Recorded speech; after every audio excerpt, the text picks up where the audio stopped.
Здравствуйте, в эфире новости спорта, в студии Сарглана Захарова. Футболисты лондонского Челси со счетом 2-0 обыграли столичный Тоттенхэм в матче 28-го тура английской премьер-лиги. Встреча прошла на стадионе Стэмфорд-Бридж. В составе Челси гол забил Педро. На 85-й минуте защитник Тоттенхэма Киран Трипьер отправил мяч в свои ворота.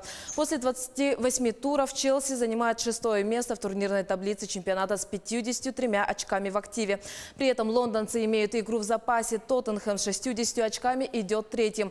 В следующем туре Челси 3 марта на выезде сыграет с Фулхэмом. Тоттенхэм днем ранее проведет домашний матч против лондонского Арсенала.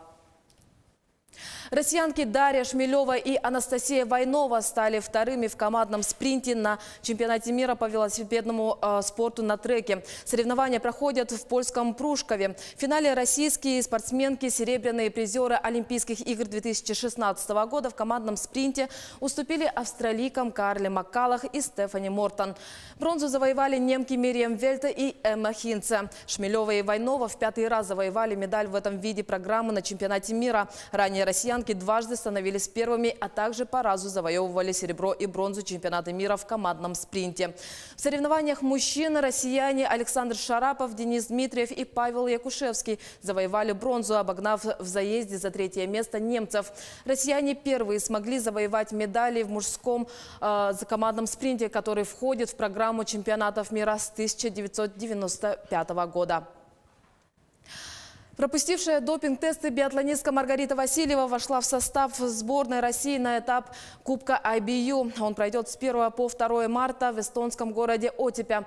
Об этом сообщает пресс-служба Союза биатлонистов России. Также в команду попали среди женщин Виктория Сливка, Анастасия Морозова, Лариса Куклина, Кристина Резцова, Ульяна Кайшева. Напомню, что 27-летняя Васильева пропустила 3 допинг-теста за 12 месяцев. Согласно кодексу, подобные действия приравниваются к нарушению антидопинговых правил. Спортсменке грозит дисквалификация сроком от 1 года до 2 лет. Биатлонистка в текущем сезоне дебютировала в Кубке мира. На этапе в Оберхофе она в составе сборной России заняла 1-е место в эстафете. Герои первых зимних международных игр «Дети Азии» возвращаются в родные пенаты.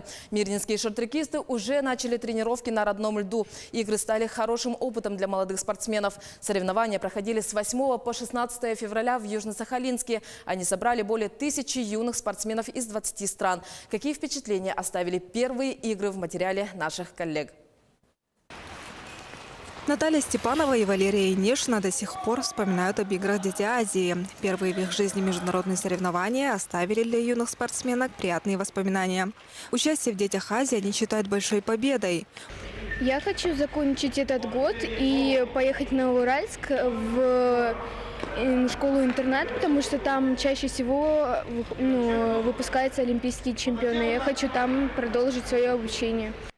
Егор Сафронов в сборной Якутии уже 3 года. В 2016 году мирнинский спортсмен выиграл спартакиаду зимних видов спорта.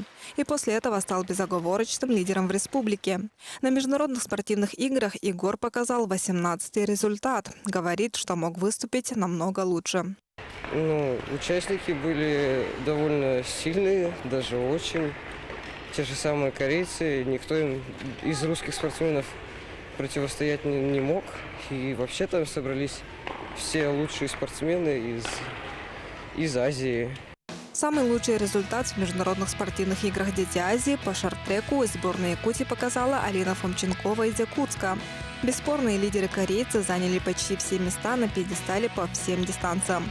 Тренер мирнинских спортсменов признается, что на соревнованиях воспитанники очень сильно волновались.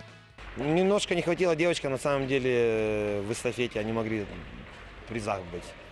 Но мы проявили все силы, дети, скажем так, которые не могли в тот момент. Единственное, недоработка была, ребята очень сильно волновались.